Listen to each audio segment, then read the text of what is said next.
Olá, vamos dar início agora nessa aula aos inibidores da síntese do DNA, que é o nosso último grande grupo de antibióticos que nós vamos estudar.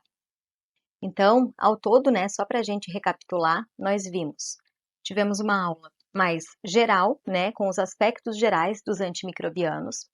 Depois nós tivemos uma aula só sobre os inibidores da síntese da parede celular bacteriana, só sobre os inibidores do metabolismo do folato bacteriano, depois os inibidores da síntese das proteínas e agora os inibidores da síntese do DNA.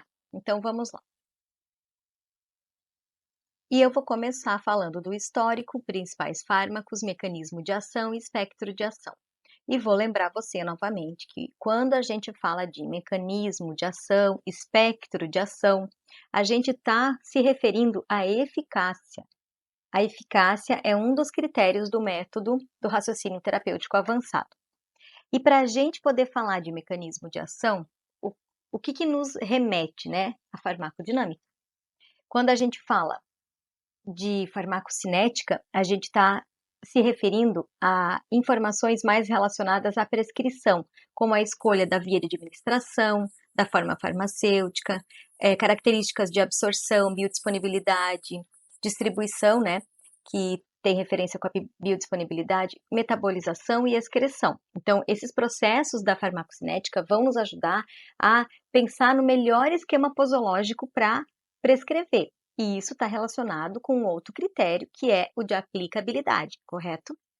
Mas quando a gente se refere à eficácia e também à segurança, a gente fala mais da farmacodinâmica, tá? Então, o mecanismo de ação que está mais relacionado com os dois critérios de eficácia e de segurança. Bom, então vamos lá. Então, em relação ao histórico dos antibióticos que inibem a síntese do DNA bacteriano, nós temos o ácido nalidíxico, que é o mais antigo desse grupo, que tem esse mecanismo de ação. Ele começou a ser sintetizado em 1960, né? E seu uso a partir daí, ele continua até hoje. E nós temos um grande grupo dentro aqui dos inibidores da síntese do DNA, que são as fluoroquinolonas, também conhecidas como quinolonas, tá? Fluoroquinolonas porque tem um átomo de flúor, certo? Então, ele até trouxe também, novamente, aqui a fórmula estrutural, né? Porque o ácido nalidíxico, ele representa uma quinolona, na verdade, no radical 6, ele possui uma hidroxila mesmo, enquanto que outros fármacos, né, que foram sintetizados daí depois, a partir de 1980, contêm um átomo de flúor no radical 6. Então, aqui existe um átomo de flúor. E aí são aqueles que a gente conhece, né, que representam as fluoroquinolonas, o ciprofloxacino, levofloxacino, ofloxacino, norfloxacino, trovafloxacino e moxifloxacino, e existem outros ainda. Então, só para contextualizar um pouquinho do surgimento desses fármacos e também da parte estrutural, né? Na verdade, nós chamamos popularmente todos eles de quinolonas, mas aqui tem uma diferença bem importante, né? Então, existem aquelas que têm um átomo de flúor, daí são as fluoroquinolonas, e o mais antigo dele não tem, então ele acaba sendo, ele sim, denominado de quinolona. E ao contrário da maioria dos outros antibióticos, esse grupo aqui não veio a partir de fungo, então ele não é produzido a partir de métodos ou meios naturais. Eles são compostos totalmente sintéticos. Por exemplo, o ácido nalidíxico é um derivado sintético produzido a partir do processamento da própria cloroquina, que é um medicamento já utilizado há muito mais tempo. E esse ácido nalidíxico começou então a ser produzido em 1960. E a partir do ácido nalidíxico, que foi o precursor desse grupo, outros antibióticos com o mesmo mecanismo de ação foram sintetizados, né? A partir do acréscimo do átomo de flúor na posição 6 desse anel quinolonico, que está aqui. E aí surgiram as fluoroquinolonas. São relativamente novos, né? Porque se a gente for pensar de 1980 para cá, claro que já tem um tempinho, né, de comercialização, mas existem representantes muito novos desse grupo aqui, que faz um pouco mais de 10 anos aí que estão em uso, né? Então, a gente tem que ir com cautela em relação à prescrição dos antibióticos mais novos, até porque a gente não sabe até que ponto eles podem causar maior toxicidade ou não. As quinolonas, elas dividem-se em 4 classes relacionadas ao seu espectro de ação. Representantes em uso clínico são: na primeira geração, nós temos o ácido nalidíxico. Vejam que eu já coloquei aqui o espectro, né, para a gente poder aproximar. Claro que depois eu vou repetir, vou falar de novo, vou dar mais detalhes. Na segunda geração, o espectro aumenta para gram-negativos e aí ele inclui uma boa parte daqueles que a gente usa hoje na prática clínica: o norfloxacino, o ciprofloxacino, o levofloxacino, o ofloxacino, o pfloxacino e o lomifloxacino. O ácido nalidíxico, tá? Só para já contextualizar, ele tem um espectro reduzido em vivo, né, no ser humano, quando a gente usa ele nas pessoas, devido à toxicidade dele e baixos níveis séricos atingidos, ele não consegue ser bem distribuído, digamos assim. Por isso que ele é mais restrito para uso em infecção urinária, porque o local onde o ácido nalidíxico mais vai estar distribuído é na urina e de forma ativa, né? Então ele tem uma excelente eficácia para infecção urinária, mas não para muitas outras situações clínicas. Já as quinolonas de segunda geração têm maior atividade contra os micro-organismos gram-negativos, né? Como consta aqui. Eles não têm muita atividade contra gram-positivo, então isso é algo importante também. Existe uma boa atividade contra gram-negativos aeróbios, inclusive as enterobactérias, como a Escherichia coli, Klebsiella, Haemophilus, Coccus gram-negativo, como Neisseria, Moraxella, tá? Então, existe uma série aí de micro-organismos importantes, né, causadores de doenças que as quinolonas atingem. Além disso, o ciprofloxacino e o levofloxacino também possuem atividade contra a Pseudomonas aeruginosa, então isso é bem importante também. Um outro detalhe, aqui a questão do levofloxacino, ele já foi considerado, há um tempo atrás, como terceira geração de quinolonas. Hoje ele já se enquadra na segunda geração de quinolonas, mas ainda há uma divergência entre os autores, tá? Então, se você for pesquisar algum lugar e encontrar o levofloxacino como terceira geração, é porque realmente isso pode acontecer. Lembrando que ele não foi o primeiro do grupo, né? Então foi o ciprofloxacino que foi o primeiro antibiótico de segunda geração, quinolona de segunda geração produzido.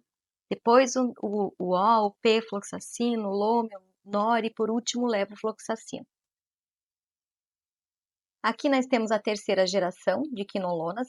Veja que eles já abrangem mais o espectro, né, de gram negativo, assim como a segunda, e ampliam para gram positivo. Então, nós temos o gemifloxacino, gatifloxacino, moxifloxacino. E a quarta geração, eles acabam incluindo os anaeróbios. Então, temos um fármaco muito mais novo, né, que é o garinoxacino. Bom, essa classificação remete ao momento em que apareceram os diferentes representantes, tá? Não significa necessariamente que o de quarta geração é melhor do que o terceira, que é melhor do que o de segunda, então eu vou usar o de quarta.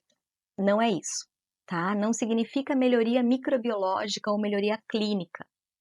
Tanto que existem representantes das quinolonas que foram retirados do mercado nos Estados Unidos devido à toxicidade, né? Eu já citei algo sobre isso lá no comecinho dessa aula. Então, entre eles, por exemplo, o gatifloxacino, né, que está aqui na terceira geração, para uso sistêmico, ele acaba causando uma indução de hipoglicemia. Então, ele ainda existe em formas de colírio, né, mas ele foi retirado de diversos países para uso sistêmico. E em relação ao espectro de ação, as quinolonas de terceira geração têm mais atividade contra diversas bactérias, né, em relação aos de segunda. Então, cuidado, porque uma coisa que eu sempre falo é o seguinte: quando a gente pensa em prescrever um antibiótico, a gente já falou sobre os critérios de seleção, mas algo que é bem importante de trazer aqui, que eu ainda não trouxe nas outras aulas, é o seguinte: a gente não pode pensar assim, eu tenho um paciente aqui com uma infecção respiratória, uma pneumonia, não sei exatamente qual é o agente causador, não me lembro e tal.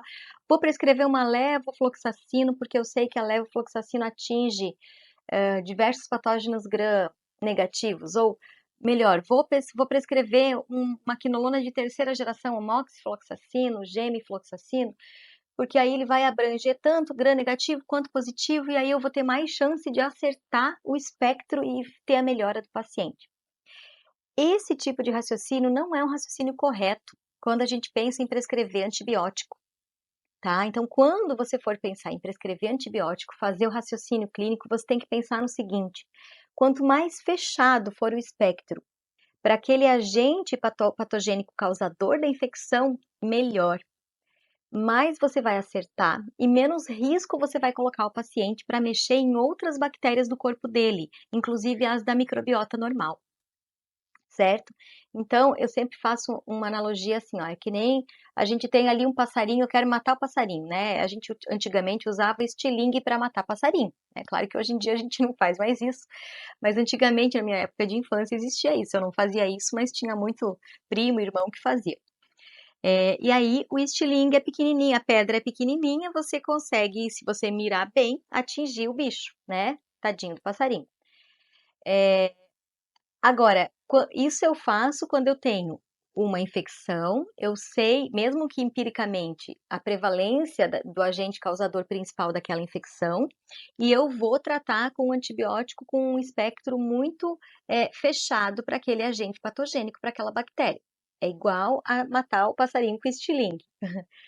Agora, se eu usar um antibiótico de amplíssimo espectro, que atinge tudo que é tipo de bactéria, como essas últimas gerações de quinolona, mesmo tendo uma faringoamidalite por Streptococcus, né, que é algo bem simples da gente resolver, o que que eu vou fazer? Eu vou usar uma bazuca para matar um passarinho, sabe? Então, é uma arma muito maior, muito mais intensa, o estrago que ela causa é muito maior. Claro que é mais fácil de eu acertar o alvo, mas em compensação eu vou colocar o meu paciente em risco maior, porque eu vou desestabilizar toda a microbiota dele em outras regiões do corpo, como o intestino, se for uma mulher a flora vaginal, se for a questão da própria microbiota da pele, porque aí começam a surgir, por exemplo, micoses sistêmicas, não, ou micoses de pele.